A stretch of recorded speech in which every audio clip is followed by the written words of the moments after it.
আসসালামু আলাইকুম। শিমুল Memorial nursery school and কলেজে আপনাদের সবাইকে স্বাগত।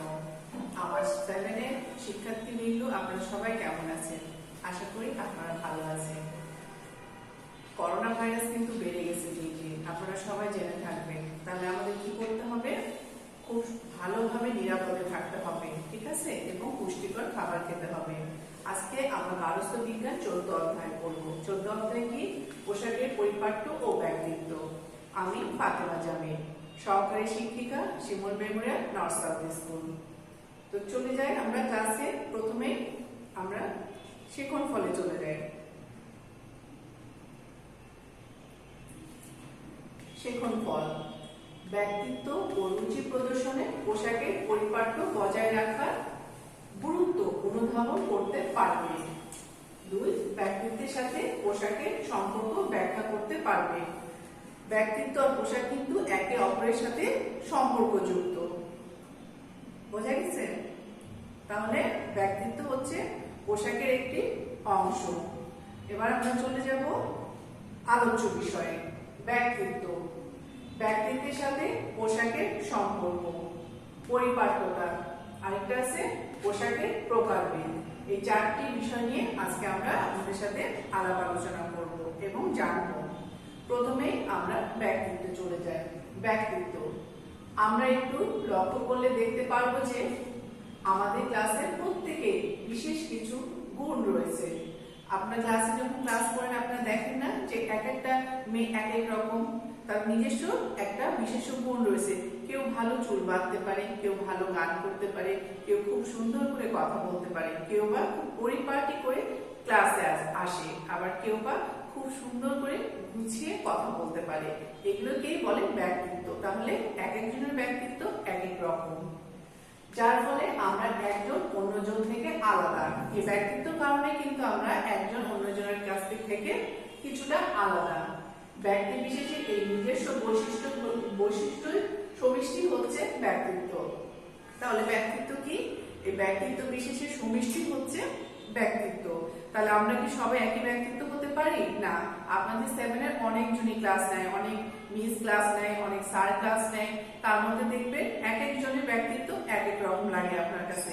এটাই ব্যক্তিত্ব। ব্যক্তিত্ব একটি নিজস্ব গুণ। দেখেন সবকিছুই আছে সামনে, লাইফটা খুব স্মার্টলি বসে আছে, তারপরও একটু অসুস্থতা বা একটু মাথা ব্যথা যেন তার ব্যক্তিত্বের অভাব করছে। আর এই ছবিটা দেখেন কি সুন্দর, প্রাণচঞ্চল, সুন্দর করে হাঁটছে। তাহলে আমরা 2 রকম ব্যক্তিত্ব দেখতে পারি, তাই না? এবার পরিপাট্যতা, আমরা পরিপাট্যতাতে চলে যাই যে আমরা খুব সুন্দর পোশাক পরলাম, খুব পরিচ্ছন্ন ভাবে থাকলাম, কিন্তু আমাদের নখে অনেক নোংরা, আমাদের নখগুলি অনেক বড় বড় হয়ে গেছে, আমাদের চুলগুলি একদম এলোমেলো উস্কো খুস্কো। আমাদের কি ব্যক্তিত্ব ফুটে উঠবে? নিশ্চয়ই না। তাহলে ব্যক্তিত্বের সাথে আমাদের হাত, পা, চুল, দাঁত ইত্যাদি সম্পর্কযুক্ত। প্রত্যেকটা জিনিসকে পরিষ্কার পরিচ্ছন্ন ভাবে আমাদেরকে তুলে ধরতে হবে, তবেই না আমাদের সঠিকভাবে ব্যক্তিত্ব ফুটে উঠবে।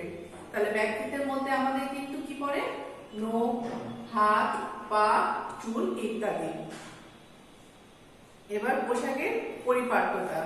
পোশাকের পরিপাট্যতা, এখন আমরা ধরেন খুব দামি একটা জামা পরলাম, তাই না? খুব দামি, খুব ভালো একটা বড় মার্কেট থেকে জামা পরলাম, পরার পরে সেই জামাটা আমরা নোংরা। তাহলে আমাদের কি ব্যক্তিত্ব ভালো লাগবে না ফুটে উঠবে? তাহলে ব্যক্তিত্বের সাথে আমাদের পরিচ্ছন্নতা অনেক বেশি একে অপরের সাথে যুক্ত। তাহলে আমরা ব্যক্তিত্ব শুধু ভালো দামি পোশাক পরলেই হবে না, ব্যক্তিত্বের সাথে আমাদের পরিচ্ছন্নতা অবশ্যই খুব জরুরি।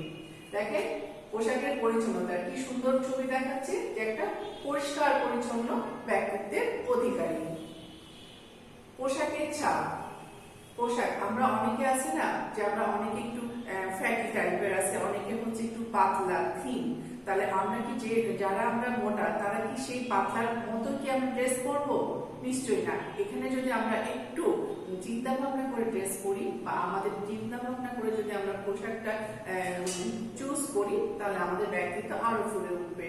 যারা ধরেন হেলদি তাদের জন্য বড় ছাপা পোশাক পরলে কিছুটা স্লিম লাগবে এবং দেখতে ভালো লাগবে। আর যারা হচ্ছে একটু পাতলা একটু রোগা প্রকৃতির, তাদের হাই কলার একটু ঢিলা ঢালা ছোট প্রিন্টের পরলে তাদেরকে অনেক সুন্দর দেখাবে। তাহলে পোশাক ব্যক্তিত্বের সাথে পোশাকের ছাপটাও অনেক বেশি জরুরি। পোশাকের রং দেখেন, তাহলে এটা হচ্ছে মৃদু হালকা রং, এটা হচ্ছে খুব গাঢ় রং। তাহলে আমরা আমাদের পোশাক প্রত্যেকটা সিজনে কিন্তু আমরা একই রকম পোশাক পরা যাবে না। আমাদের ধরেন খুব গরম পড়েছে, সেক্ষেত্রে আমরা কি ইউজ করব? খুব হালকা, খুব শীতল কাপড় এবং দেখতে শীতল লাগবে সেই টাইপের আমরা ড্রেস ইউজ করব। যেমন দেখেন যে হালকা ইয়েলো, হালকা সবুজ কালার, মানে কি সুন্দর লাগছে। এগুলো বললে কি আমাদেরকে স্বস্তি দেখায়। আর গরমের দিনে আমরা ব্ল্যাক পরবো, ব্লু পরবো, এগুলো হচ্ছে উষ্ণ রং যেটাকে বলে। এটা আমাদেরকে আমাদের ওয়েদারের সাথে আমাদের মানিয়ে যাবে। বিশেষ করে কালো হচ্ছে আমাদের শীতে পরলে অনেক ভালো, কিন্তু গরমে কালো পরলে আরো আমাদের গরমের অনুভূতিটা তীব্র আকারে বেড়ে যাবে। তো সেই ক্ষেত্রে আমাদের পোশাকের রংটাও কিন্তু খুব জরুরি। তাহলে ব্যক্তিত্বের সাথে পোশাকের রংটা অনেক বেশি জরুরি। আবার আমরা অনেকে আছি না অনেক লম্বা, আবার অনেকে আছে মিডিয়াম সাইজ, অনেকে আবার বেশ খাটো। তাহলে আমাদের প্রিন্টগুলি সেভাবে করতে হবে। আমরা যারা একটু খাটো বা বেশ মিডিয়াম সাইজ, তাদের যদি স্ট্রাইপ রঙের স্ট্রাইপ প্রিন্টের যদি আমরা কোনো শার্ট বা জামা পরি, তাহলে আমাদেরকে দেখতে একটু লম্বা লাগবে। সেই ক্ষেত্রে এই লম্বা স্ট্রাইপটা আমাদের জন্য খুব জরুরি। বা আর যারা হচ্ছে অনেক লম্বা, যে বেশ লম্বা যেমন ঠ্যাংয়ে দেখাচ্ছে এরকম থাকে না, বা আর দরকার নাই এক্সট্রা লম্বা হয়, তাদের এরকম আড়াআড়ি রেখার যদি পোশাক পরে তাদেরকেও সুন্দর লাগবে, একটু মানানসই লাগবে। ওই এক্সট্রা যে অর্ডিনারি যে একটা লম্বা সেটা লাগবে না। তাহলে আমাদের লম্বা এবং আড়াআড়ি পোশাকের মধ্যেও কিন্তু অনেক পার্থক্য রয়েছে, যেটা আমাদের বুঝে পড়তে হবে। আমরা খাটো মানুষ যারা আছে তারা কিন্তু এই আড়াআড়ি আমরা প্রিন্টের কাপড় পরবো না। আর আমরা যারা খাটো লম্বা আছি তারা আবার এই লম্বা প্রিন্টের না পরাই ভালো, তাই না? এবার দেখেন পোশাকের আকার। পোশাকের আকারে তারতম্য করেও দেহকৃতির ওপর প্রভাব ফেলা যায়।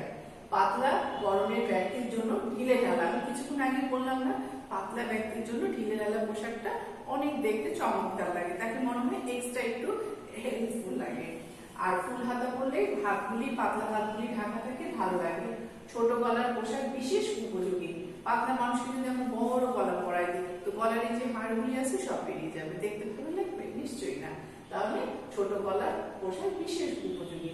আবার বড় গলা, ছোট হাতা, আরশার পোশাকেও স্থূলকায় ব্যক্তিকে অপেক্ষিত স্বাভাবিক স্বাস্থ্যের অধিকারী বলে মনে হবে, তাই না? যারা অনেক বেশি স্বাস্থ্য তাদেরকে কি একটু বড় গলা, একটু আরশার মানে টাইট ফিটিং, ঠিক আছে, এইরকম পোশাক পরলে তাদেরকে ওরকম মানে এক্সট্রা যে একটা হেলদি সেটা মনে হবে না।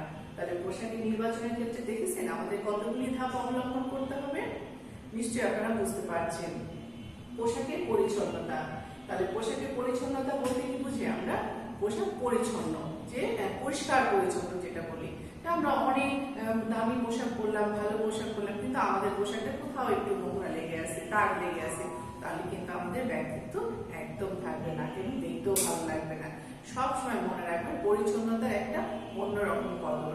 পরিচ্ছন্নতা যে কোনো একটা কম দামি জিনিসও যদি আপনি পরিষ্কার পরিচ্ছন্ন ভাবে পরেন, আপনাকে দেখতে কিন্তু অনেক সুন্দর দেখাবে, তাই না?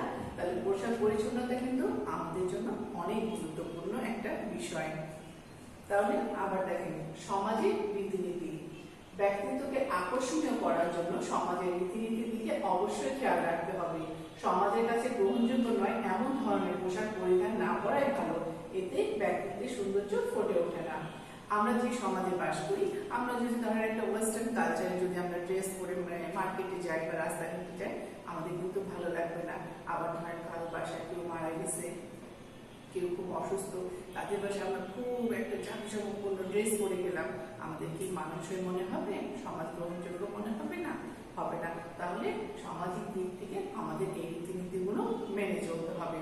আবার আমরা কোনো বিয়ের অনুষ্ঠানে গেলাম বা কোনো বার্থডে পার্টিতে গেলাম, সেক্ষেত্রে আমরা যদি এক্সট্রা একটু সাজগোজ করে যাই, একটু জাঁকজমকপূর্ণ পোশাক পরে যাই, সেটা কিন্তু সেই অনুষ্ঠানের জন্য মানানসই।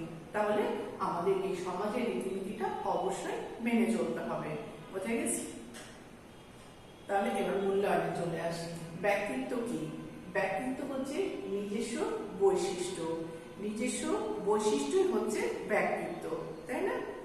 এবার বলি পরিপাট্য কি? পরিপাট্য কি? কিছুক্ষণ আগেই বললাম, পরিপাট্য মানে হচ্ছে পরিচ্ছন্নতা। পরিচ্ছন্নতাকে পরিপাট্য বলে।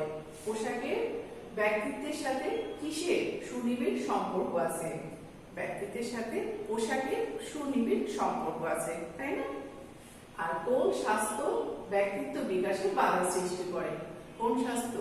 রুগ্ন স্বাস্থ্য ব্যক্তিত্বের বাধা সৃষ্টি করে। রুগ্ন ব্যক্তি কি হয়? সবসময় এরকম হয়ে থাকে, ঝিমায় থাকে, কোনো এনার্জি থাকে না তাদের। তাদেরকে কি ভালো পোশাক পরলে ভালো লাগবে? নিশ্চয়ই না। তাহলে কোন স্বাস্থ্য ব্যক্তিত্ব বিকাশে বাধা সৃষ্টি করে? রুগ্ন ব্যক্তিত্বে। তো আমরা আজকে যে অধ্যায়টা পড়লাম, সেই অধ্যায়ে আমরা কিন্তু অনেক কিছু শিখলাম। পরিচ্ছন্নতা, রং, আকৃতি, গঠন, সামাজিক রীতিনীতি, বিভিন্ন জিনিস, তাই না? তাহলে আজকের মতো আমরা ক্লাস এখানেই শেষ করব। আমরা নেক্সট পঞ্চম অধ্যায় পোশাক পরিচ্ছন্নতা, আবার আমরা পোশাক পরিচ্ছন্নতার উপরে আরেকটা ক্লাস নেব। ততক্ষণ পর্যন্ত আপনারা সবাই ভালো থাকবেন, সুস্থ থাকবেন। আসসালামু আলাইকুম।